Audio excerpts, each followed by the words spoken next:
All right. Welcome to the June 10th meeting of the Rotary Club of Des Moines. We're glad to be here at the Wakanda Club with all of you here in person, those watching our live stream, and those watching later on YouTube. Welcome to all of you. Thanks to Invictus Media for providing our live streaming service. And now, since no one stepped up again to do the inspiration, as I keep telling you, it's so very easy to do that.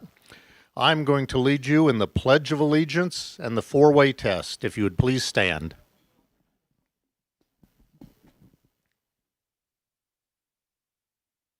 I pledge allegiance to the flag of the United States of America and to the republic for which it stands, one nation, under God, indivisible, with liberty and justice for all. Now the four-way test. Is it the truth? Is it fair to all concerned? Will it build goodwill and better friendships? Will it be beneficial to all concerned? And now, wave at your fellow Rotarians. Look into a camera. Make sure they see you out there.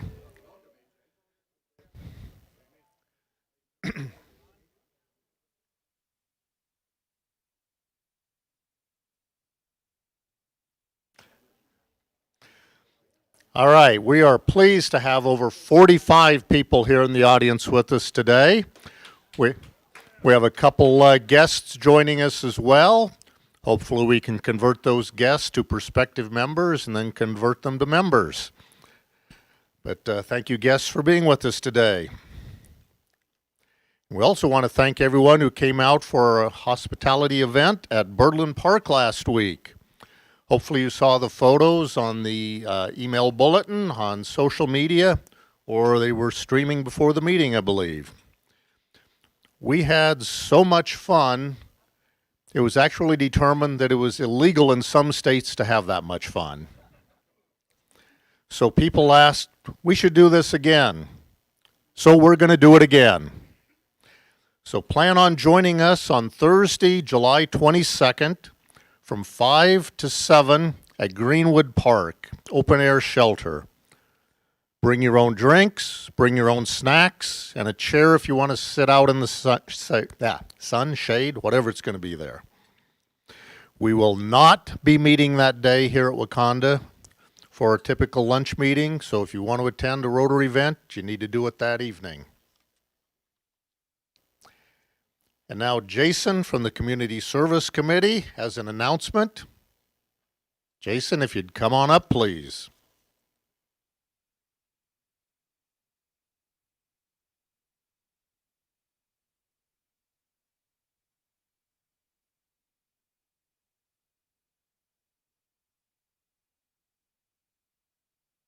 Hey, everyone. Just wanted to talk about a volunteer event that we have. I believe our first one since everything went crazy as far as organized.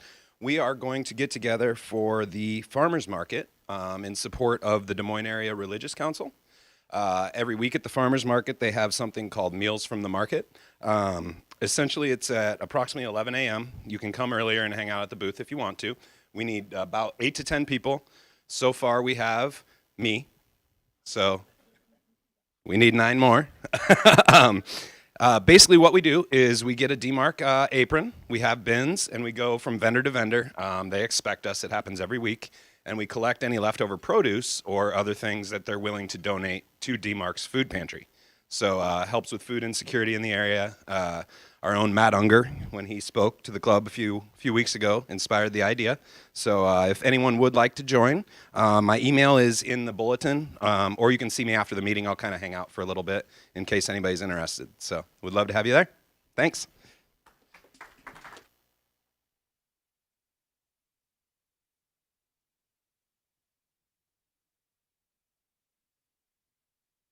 Jason, and today it is my honor to introduce one of our newer members, Cassandra.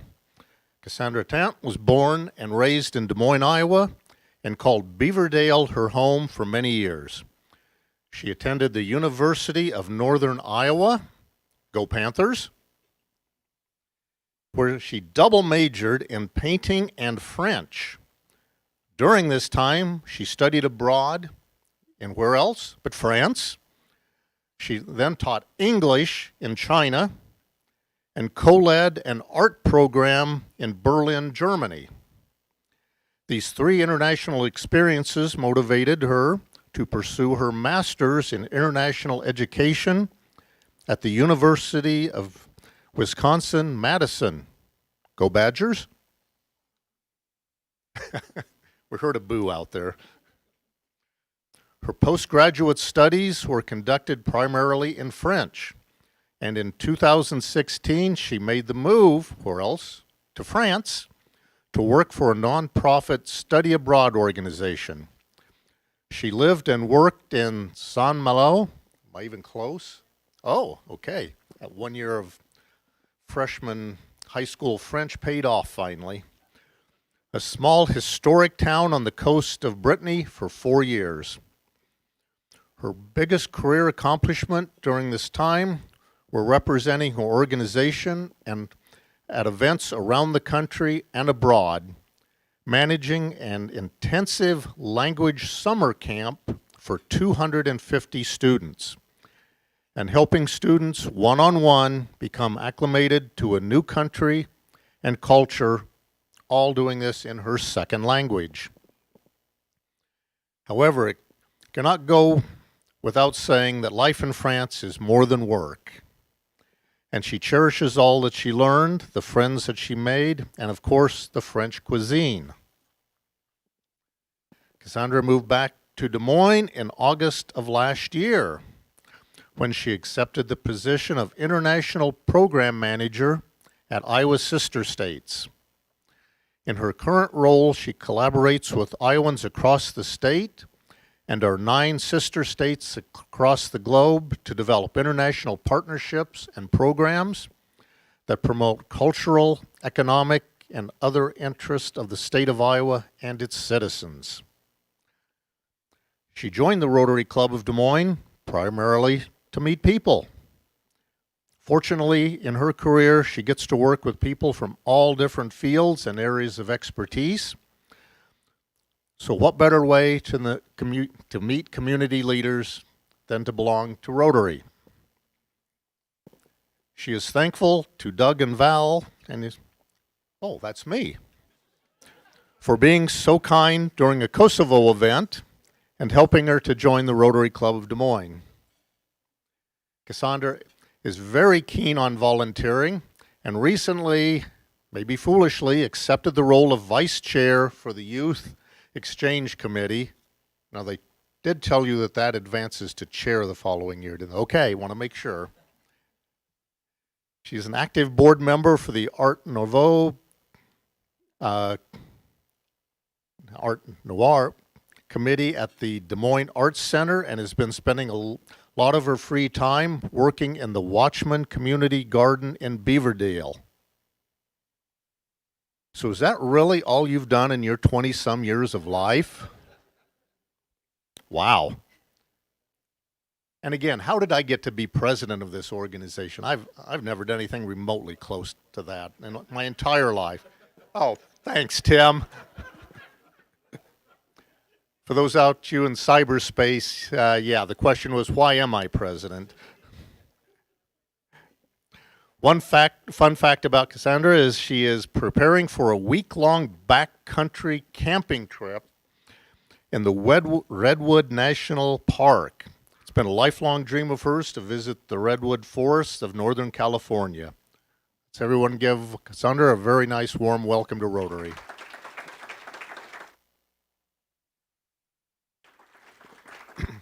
And speaking of new members, as you should be well aware now, June is our membership month, even though every month is membership month for Rotary.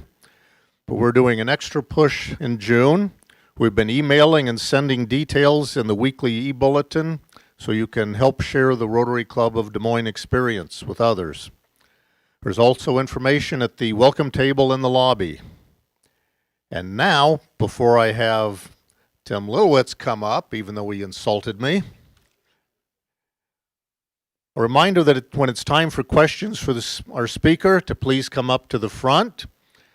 Kitty will hand you a recently sanitized microphone to hold. State your name so people out in cyberspace can recognize you. And be sure to speak directly into the mic. 2 simple things. State your name, speak into the microphone. We'll see how many people can do that. So with that, Tim, if you'd please come up to introduce our speaker today.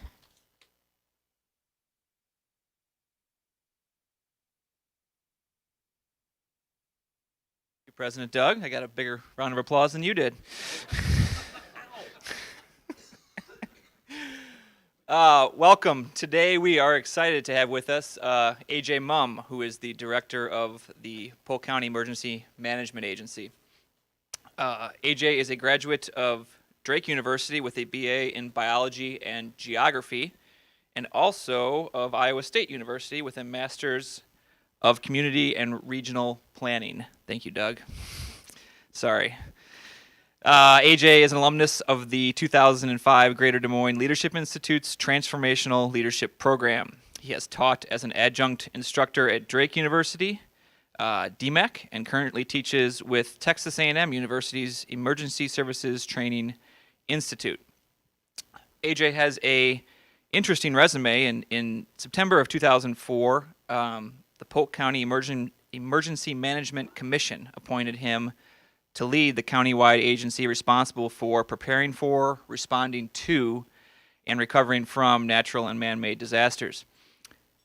AJ originally began his service with that agency in January of '99 as a disaster mitigation planner and went on to join the state of Iowa's Homeland Security and Emergency Management Department in July of 2001. He was eventually promoted to the position of chief planner within that department. Also, during that same time, he has served as a firefighter and an EMT with the Ankeny Fire Department. AJ is a native of Westside, Iowa, and his wife, Sabitha, and 2 children and his 2 yellow labs reside in Ankeny. Did I get that right? Was it Westside, or am I wrong? Oh, okay. Join me in welcoming AJ for today.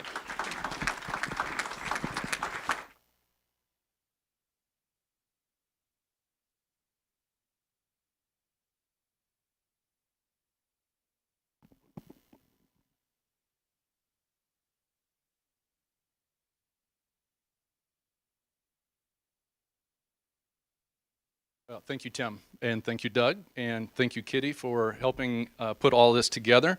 Thank you to all of you for the warm welcome, the introduction, and it's always a great honor to be with all of you, such a distinguished group of individuals and an organization. So I appreciate the introduction from Tim, and so, maybe it is obvious to some, but what it doesn't really come out and say is that I'm actually a 5th generation servant. Can we get this to work here? Go. I'm the son of fixers, of helpers and servants. My parents are both retired now. They're enjoying their time on their acreage and spending time with grandkids. My mom was a fixer, a helper, and a servant. She was a hairdresser most of her life and developed carpal tunnel, which, if you're familiar with that, it makes it very tough to cut somebody's hair, and you might not want somebody cutting your hair that periodically is not able to hold the scissors or drop them. So she gave that up and went to work for a senior housing location and spent 20 years as a director, activities director there. Throughout all of that, she was also on the school board. Not really the position you want your mom to have when you're still in high school, but nonetheless, she served in that position for several terms. My dad, also a fixer, a helper, a servant. You can see there on the bottom right, in his younger years, was an auto mechanic and ran his own small business in the small town that I grew up in for about 45 years. He was also the volunteer fire chief, served on the fire department, still actually does in a certain capacity, in making me the first in 5 generations not to also serve on that same fire department. So in some respects, I'm a little self-disappointed, But I owe my value of service and the satisfaction of fixing things, I think, to my parents and what they did and what I observed when I was growing up. As you know, hairdressers make people feel a lot better when they leave with their new hairdo. As a school board member, bringing a future to the next generation and working as an activities director to those mainly with memory loss, enjoy the final chapters of their life. Also, mechanic, helping fix and maintain complex equipment, allowing them to get back on the road to maintain their profession or go on vacation. And as a fire chief, leading a group of men and women who are helping people usually on the worst days of their lives. So like I've said, in some ways, I have traveled a different path, but in other ways, I have, I think, a continuation of my parents. Either way, I love the job that I have. I get to fix problems. I love my career. I get to help people in need. And I love the profession I'm in, that we get to serve our community. So I want to take a little trip back in time. It was about 1998. I think it was September or October. I was just finishing my third semester at grad school to continue with the theme, Go Cyclones. My wife and I were just married. As you can see, I definitely married up, way out of my league, but we've been married for almost 23 years now, if my math is correct. We were living in a cheap apartment, eating ramen noodles like maybe some of you did in those early years, wondering what we were going to do next, how we were going to pay for our student loans. But it just so happened that I was one Sunday morning reading through the help section of the newspaper. Do you remember those? These printed things? This wasn't the actual copy. I did not keep it. But, back in the day when we would read the help wanted sections, especially in the position I was in, looking for a future career. Well, I came across this ad for a hazard mitigation planner with the Polk County Emergency Management Agency, and it sounded exciting. But three things happened at that moment. Number one, I just had, you get that tingly feeling, that like anticipation and just something seems right, and you just that nervous excitement. Well, that happened. Number two, I grabbed the dictionary because I had to look up the word mitigation. And I figured if I'm going to be lucky enough to get a job interview, I should probably know what that word meant.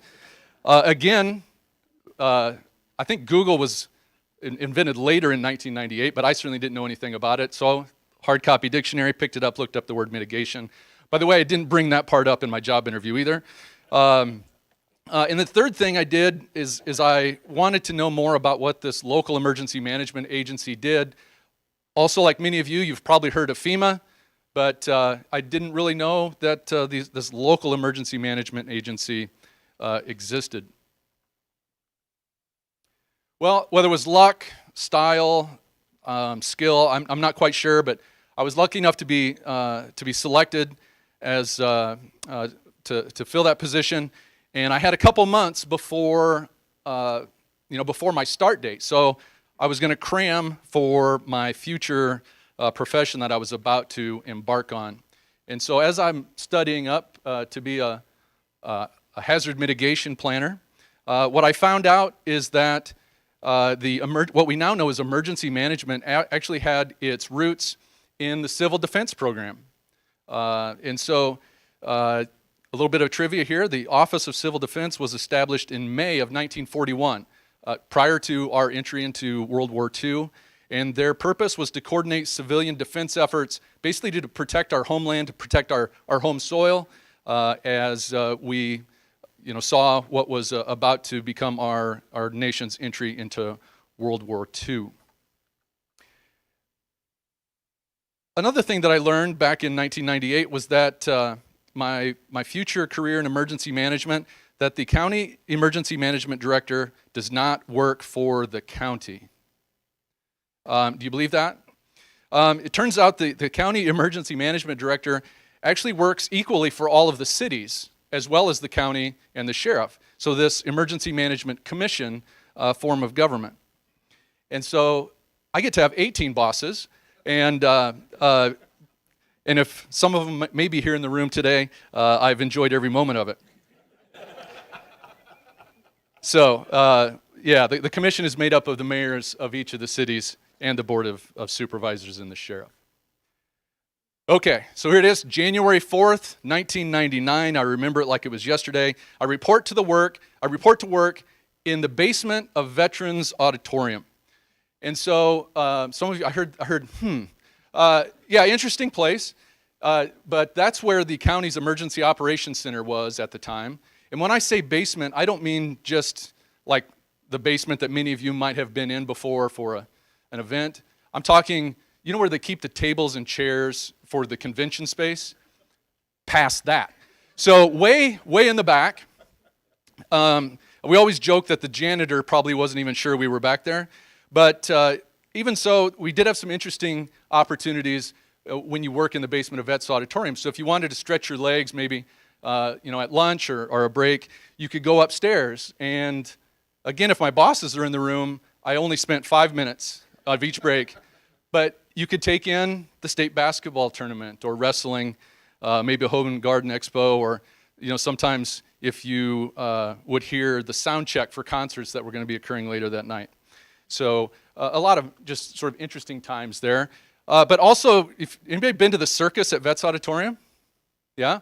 So when the circus was in town, the entry was on the east side of the building, and this past the tables and chairs was all the way on the west side of the building. So you'd walk through, and there would be lions and tigers and elephants. So don't see that every day in our new place, but that was my early experience. And I would go on to figure out the other things, the what that emergency management does that keeps us busy between disasters. We're doing a lot of things like hazard analysis and risk assessments, inventory and resource management projects, damage assessments after things like derechos and other windstorms and winter storms. We also have a responsibility to make sure that communication and warning systems are operational. We do a lot of work with area fire departments and law enforcement and public works and utilities to make sure that all of our emergency plans and operations are in sync with one another. So probably one of the biggest things we do is planning, training, and exercising. So our plans are basically just a documentation of expectations that we have of one another, of departments, of jurisdictions, of nonprofit organizations. You mentioned DMARC, another great partner of ours, the American Red Cross, and others. And so we're constantly visiting with each other and putting on paper what we're committing to each other to do when the disaster occurs. Our training is really just building the knowledge, skills, and abilities to implement those plans, and then we exercise those plans to validate them, to understand where those gaps are in our resources. I know there's a lot of stuff on that slide, certainly not meant for people to read the details, but so back to what I was originally hired for in 1999 was to develop this countywide hazard mitigation plan. And what a tremendous opportunity for me as a younger person to grow as an individual and in the profession. Got a chance to work with every jurisdiction across Polk County, every department and agency within those jurisdictions, and met some tremendous leaders within those agencies and departments. And so together we would sit down, we would understand what our risks are, we would prioritize those risks and figure out ways to mitigate them or to and this is what I figured out the definition is to reduce or eliminate something, right? You all knew that. I did not, but I came to learn what my job was at that time.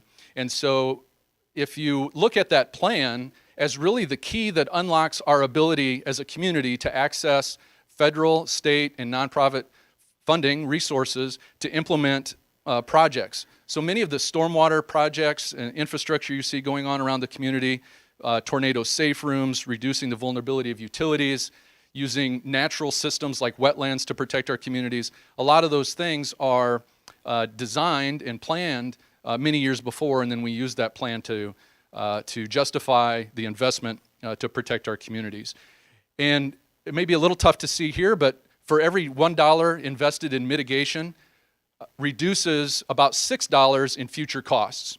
And so to date, that plan that we developed and its successor plans have brought in more than $30 million in mitigation investments in our community here in Polk County. And so if you do that math, it comes out to about $180 million of avoided costs. So proud to have been in on the groundwork, or the ground floor of that work.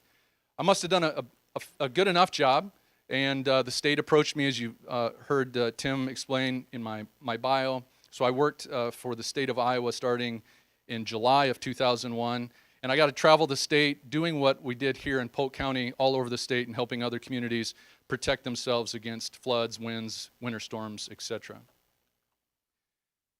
As I mentioned, that was July of 2021, and just a few months later, our country was dealt one of the worst blows that we ever hoped to experience. In the weeks following 9/11, Governor Vilsack approached my boss at the time, one of my most respected mentors, Ellen Gordon. She was at the time the Emergency Management Division Director, and asked me and a couple other people to come together and identify the state's most critical assets and infrastructure, and then work to protect them. And so I had a great opportunity to work with some of the most brilliant minds across the state and across the country, and we were looking at, what makes an asset or infrastructure critical, what are its vulnerabilities, and how do we protect them against threats, whether they're natural or intentional. So, some of the hardest work that I've ever done, but also some of the most, what I learned then is just something I'm very grateful for. So in 2004, I was asked to come, I was approached by the Polk County Emergency Management Commission chairperson and asked to come back as the director. And I continue to be excited by those challenges. Here it is 17 years later, excuse me. And I think we still have some great things ahead of us to do. But what I want to do right now is flash forward to June 30th of 2018. Okay, it was a Saturday morning. I was out on my lawnmower like many of my neighbors mowing our yards. It was warm, it was humid, chance of thunderstorms later that day. Pretty typical day in June, right, for Iowa? Well, my phone rings when I'm on the lawnmower. Shut the lawnmower off, answer the phone. It's Cameron. Cameron is one of our employees. He happens to be on shift as the duty officer that day. And so Cameron summarizes a weather briefing that he just received along with other emergency managers in central Iowa from the National Weather Service. And the summary is probably like dozens I've heard before, probably like dozens that forecasts that you would have heard before, right? Chance of severe weather in the late afternoon, locally heavy downpours, etc. Cameron asked if he should send out this thing called a flash report. For us, it's basically a 1 or 2 page quick summary of what we know we might be faced with and what we're going to do, right? If you take a 400-paged plan and you boiled it down into about 2 pages, that's what this would be. And so Cameron asked me, hey, do you think we should push out a flash report for this afternoon? What do you think I told Cameron? No, I told him no. I said, nah, I probably wouldn't, but you were on the call. You've got the firsthand knowledge. You're on call.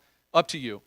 And using his better judgment, he said, well, abundance of caution. I think I'm going to push one out. And God bless him for doing that. Does anybody know the ending to this story? Yeah.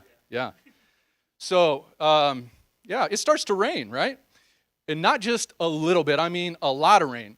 Like that rain that is just instantly soaking. So if you take yourself back to that evening of June 30th of 2018, especially if you're north of 235, Ankeny, Johnston, it ended up being close to 11 inches of rain.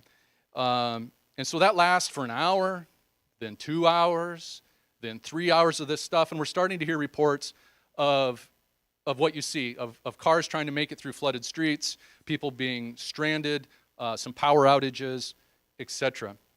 My phone rings again. It's Cameron, and he says, emergency services, we kind of have a little bit of a darker sense of humor. He said, how's it going over there? And I said, it's sunny and 72, buddy. What's going on there? Well, Cameron lives about 3 minutes away from me, so we're all going through the same thing. And what we said is, we've got to go in.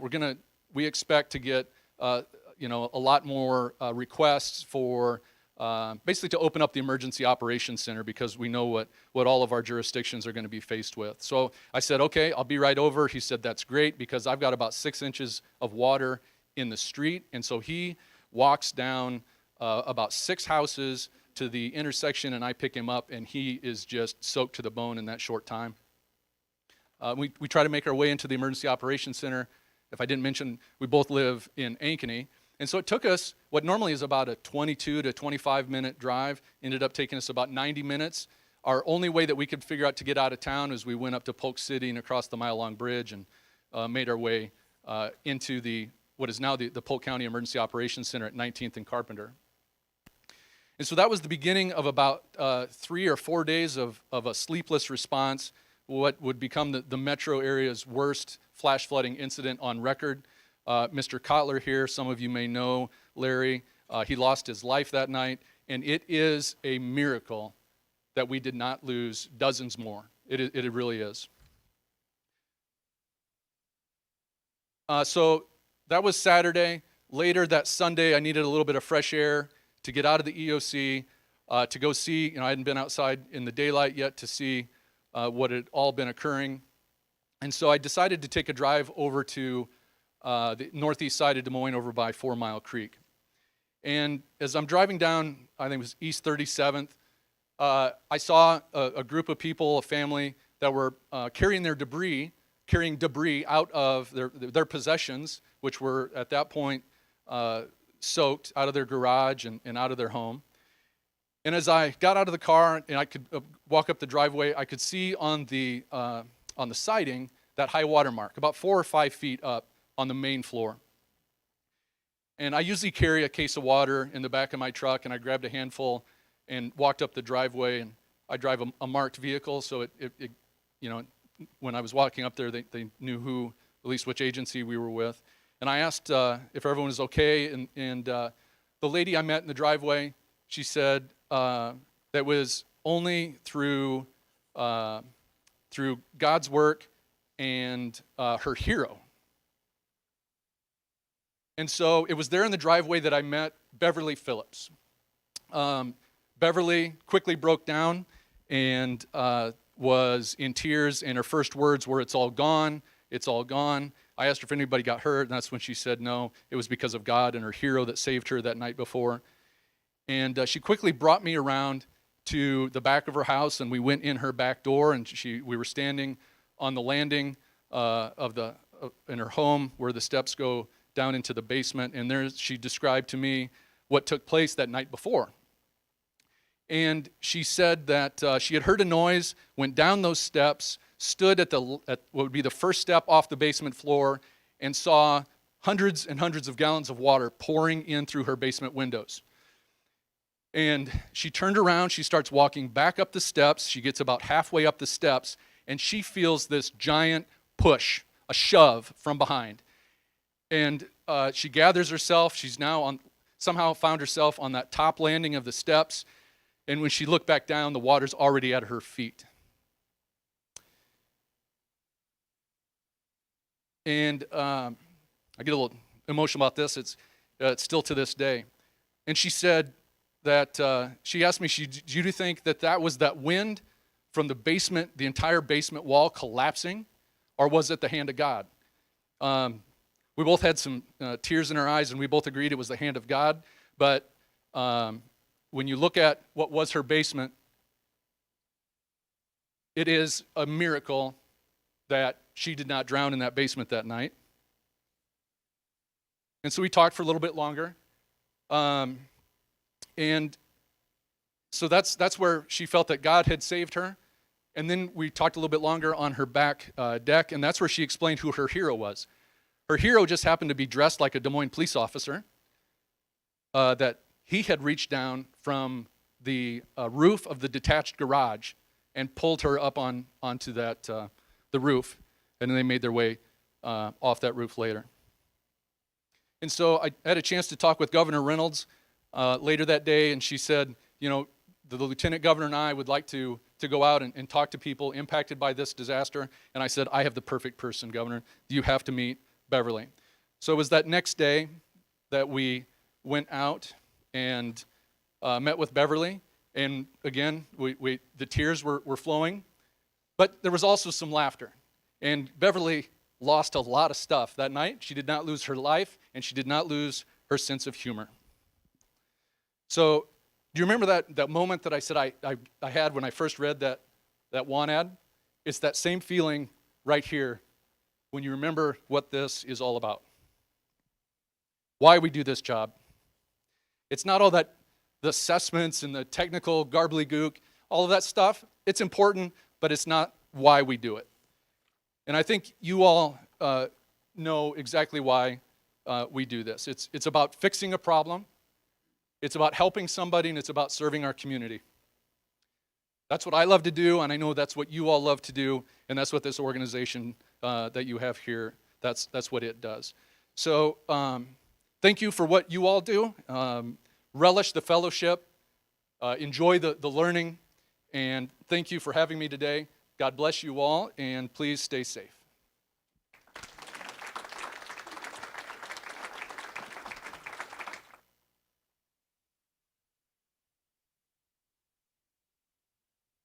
Question from our member, Matt Unger, who we talked about earlier, and I have to blow up my phone so I can actually read this. So Matt says, I've had the opportunity to work with AJ from a number of different positions over the years. He's one of the best emergency management pros I've encountered in our state, and we're really lucky to have him here in Polk County. In the early 2000s, post 9/11, at the federal, state, and local level, we had a highly placed focus on preparedness, and from an all-hazards approach, I might add.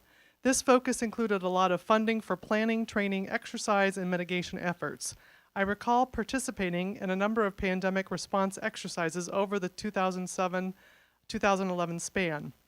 It seemed like from a lot of that work, we might have found ourselves better prepared and coordinated for this. Finally, warning, pandemic. Do you think we have had the right level of focus on these things still today? Are we doing enough at the federal and state level to continue to fund these preparedness initiatives at the local level? Well, thank you, Matt. I've known Matt.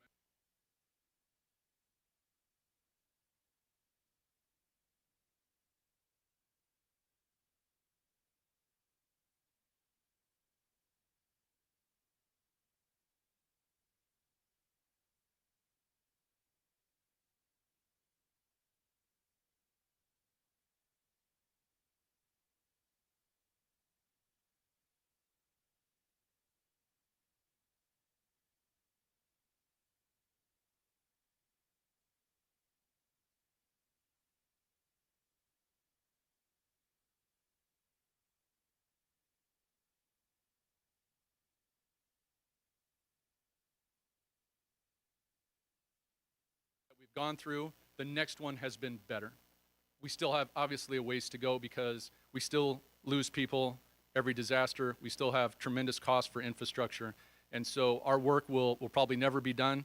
Yeah, it's going to be, this is a decades and generational approach. I have another question from Kent Sovereign. He says, thank you for your presentation. During and after significant emergency incidents, Central Iowa's older residents are particularly vulnerable. Will you help us understand how Polk County and the cities of Polk County accommodate for the special needs of these older residents in their emergency management and response plans? And it's great to hear from Kent as well. And he's provided great leadership over the years in making a lot of this possible. We work with so many partners. I always describe the emergency management work as an orchestra conductor, that we don't play those instruments, but so many people are really, really, really good and are professional at what they do. And so whether it's DMARC, whether it's Meals on Wheels, maybe it's the Red Cross and the Salvation Army, and it's Community, Family, and Youth Services. There's so many organizations out there that have a super strong connection to the older, more vulnerable residents of our community, and we work with them to supplement and enhance and coordinate the services that they provide. So again, we have a team. There's only 6 of us in the Polk County Emergency Management Agency.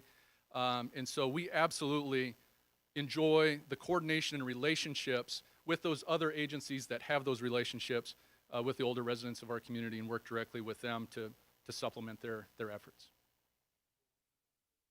I'm old enough to remember duck and cover in grade school, and my dad was a volunteer fire department person in my hometown.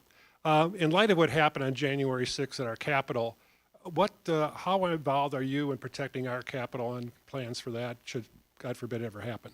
Thank you, Bob. Again, with our partnership, law enforcement, here at the Capitol, Post 16 of the Department of Public Safety, that's their primary mission.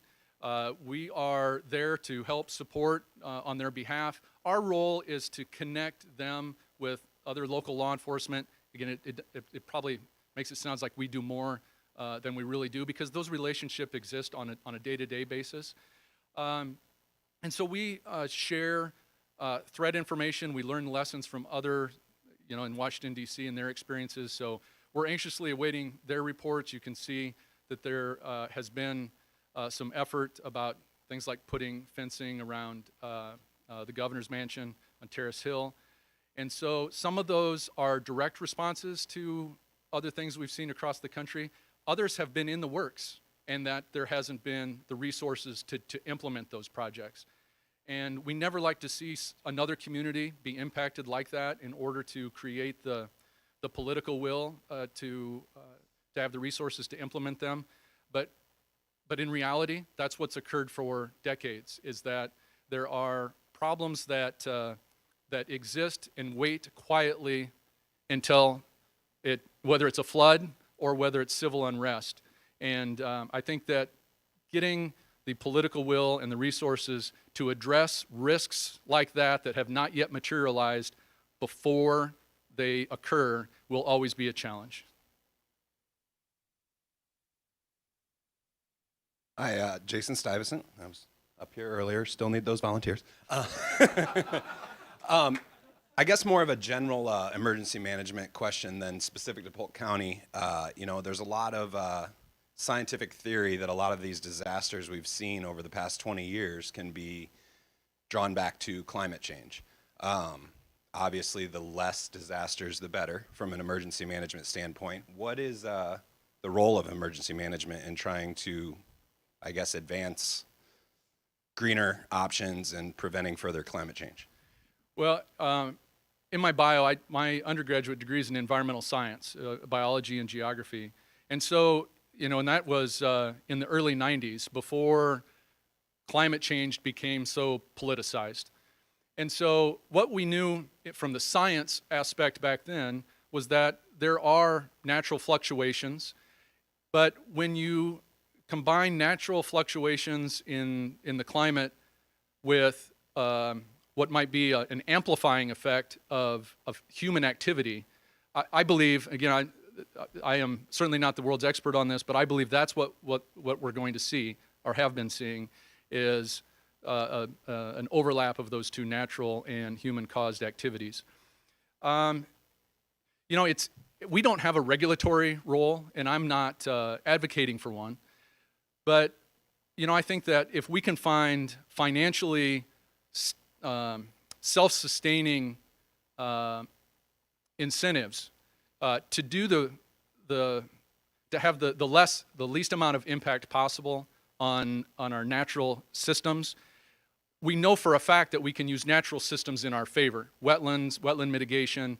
When we move our own human-built environment out of the floodplain, that is an example of where emergency management can have a positive effect, so that we see like 4 Mile Creek in my story when I met Beverly. 4 Mile Creek was literally yards away from her house. And so decisions were made decades ago to build there, and we can't change that. I think what we can do moving forward is learn from that. Now that we have financial studies that show that mitigation is an investment of $1 that will save 6 future dollars, it's going to be incentives like that get us to change our behaviors. So I could get on my soapbox. That's a great question.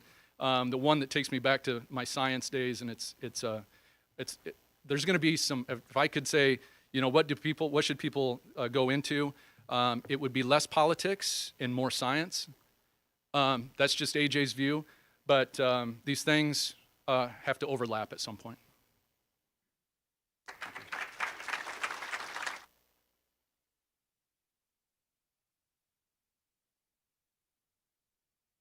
Thank you, AJ, for sharing your story with us today and all that you do for your community and the state.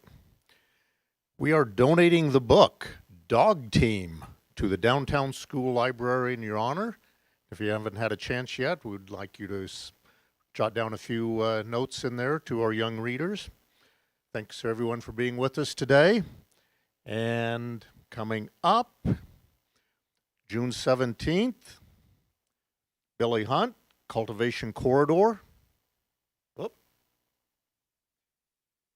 June 24th, Jamie Fitzgerald, Polk County Auditor. And July 1st, we have no meeting, not because of the 4th of July, but because we have a holiday called Independence Day. Thank you for being with us, everyone, being part of your Rotary Club of Des Moines. Cassandra, thank you for being a new member. Not that new, but being newly introduced today. And as always, when you go out today, try to leave something behind, just as AJ has done. And apparently for about the last 5 generations of his family. So with that, we are adjourned.